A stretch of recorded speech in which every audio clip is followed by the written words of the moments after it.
রাসূল সাল্লাল্লাহু আলাইহি ওয়াসাল্লাম যেহেতু একাধিক বিবাহ করেছেন, সাহাবায়ে কিরাম বিবাহ করেছেন, তাবেঈনরা করেছেন, এটাই প্রমাণ হয় যে একাধিক বিবাহ এটা উত্তম, অত্যন্ত ফজিলত, এত এত সওয়াব, এটা আমি বলছি না, বাট উত্তম এটা তো প্রমাণ হয় যদি তারা কন্ডিশন, যদি তারা শর্ত পূরণ করতে পারে। এখন একাধিক বিবাহ করার সাথে সাথে আমাদের সমাজে যে নেতিবাচক একটা ধারণা বা নেগেটিভ একটা ধারণা, আপনি যত ভালো মানুষ হন না কেন, আপনি একাধিক বিবাহ করেছেন, বাস আপনি খারাপ।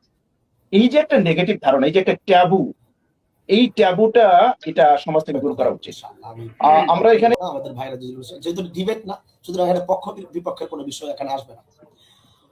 আমাদের বিদগ্ধ আলেমদ্বীন মুফতি মামুনুর রশিদ কাশিমি সাহেবের কাছে আমার প্রথম প্রশ্ন হচ্ছে, যেহেতু একাধিক বিবাহ করা জায়েজ, আমরা জানি এটা শর্ত সাপেক্ষে জায়েজ, তো আমরা সবাই জানি, আর এটা না মানলে কুফুরি হবে, এটাও আমরা সবাই জানি। কিন্তু আমার হযরতের কাছে আমার প্রশ্ন হচ্ছে যে ইসলামে একাধিক বিবাহের ফজিলত বা উৎসাহমূলক কোন আয়াত বা হাদিস আছে কিনা।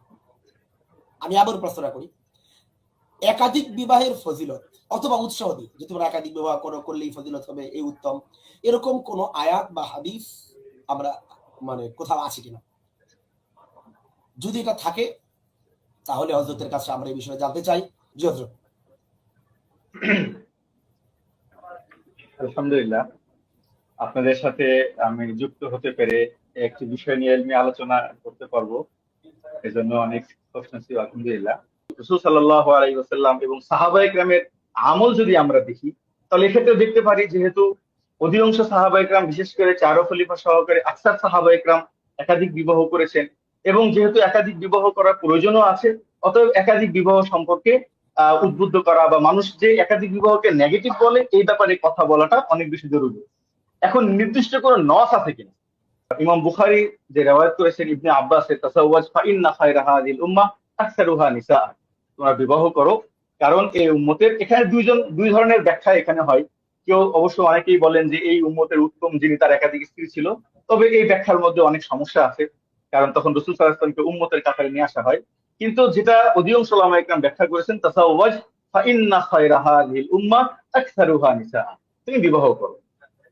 তারপরে উনি বলছেন যে দেখো, এই উম্মতের মধ্যে ওই ব্যক্তি উত্তম যার স্ত্রী বেশি, কারণ স্ত্রী যে বেশি হবে সে অবশ্যই বেশি দায়িত্বশীল হবে। এই হাদিসটা কোথায় আছে?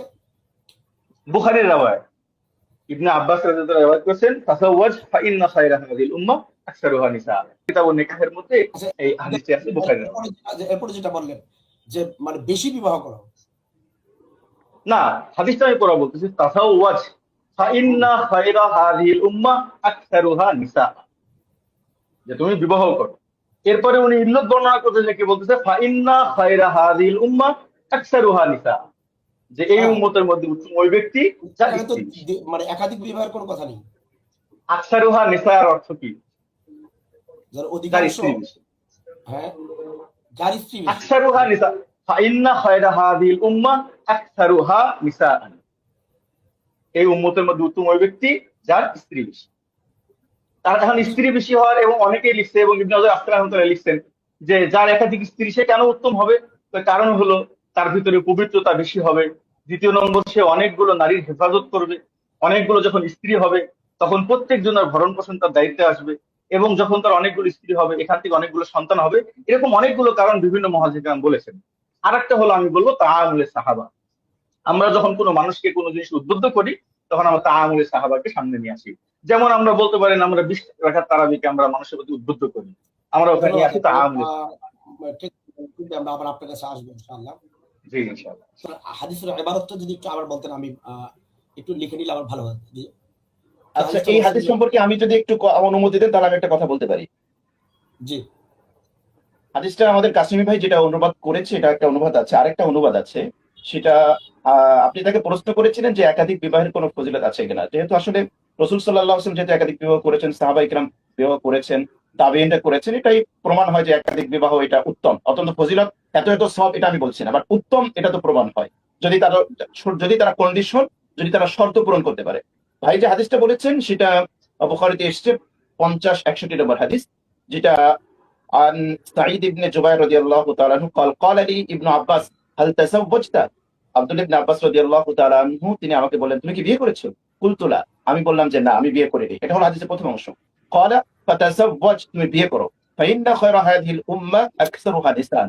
এটা উনি একটা তর্জমা করেছেন, এই তর্জমাটা হয় যে এই উম্মতের শ্রেষ্ঠ ব্যক্তি, ফাইন্না খায়রা হাদিহিল উম্মাহ, এই উম্মার শ্রেষ্ঠ ব্যক্তি আকসারুহা নিসান, তার একাধিক স্ত্রী ছিল।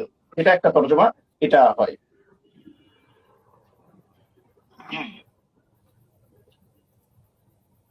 তো একই কথা হয়, যেহেতু রাসূল সাল্লাল্লাহু আলাইহি ওয়াসাল্লাম শ্রেষ্ঠ ব্যক্তি, তার একাধিক স্ত্রী ছিল, এটা দ্বারাও একাধিক বিবাহ উত্তম, যদি সে শর্ত পূরণ করতে পারে, জাস্টিস করতে পারে, তা এটা দ্বারাও প্রমাণ হয়, এটা মানে অপ্রমাণিত না। আচ্ছা, ধন্যবাদ। আমার মামুনুর রশিদ কাশিম সাহেবের কাছে আমরা ফিরে আসলাম।